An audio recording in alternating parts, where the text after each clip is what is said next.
Is listening to music that doesn't preach God a sin? I would say yes, but so is, cutting your hair.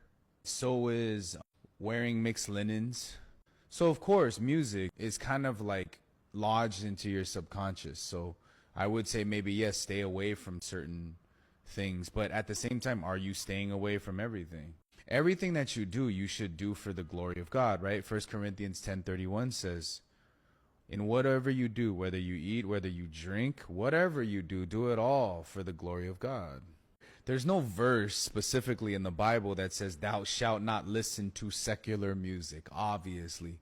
But it is your job to guard your heart. You think about it. Would God want me to be listening to this music? Probably not. Proverbs 4:23 says, guard your heart, right? So what they say is what fills your ears will eventually steer your soul, right? And that's true. If you listen to worship and you're always thinking about God, that's going to, manifest that way. The occasional listening to music, the occasional, working out and, pumping iron to, some hip hop or whatever it is, I don't think it's going to be an issue. You have to ask yourself with anything, not just music, does this thing feed my flesh or does it feed my soul? Does it feed my flesh or does it feed my spirit?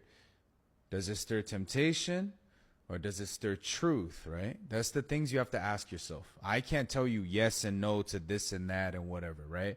You got to make sure, is it making me go closer to God or away from God? That's up to you guys to decide. So religion is like, throw it all out, don't do anything. You don't have to do all of that. You should move by grace. Religion says don't listen to anything secular. Can be good. Grace says listen with discernment. Learn to discern, as we say. Amen. You got to use discernment.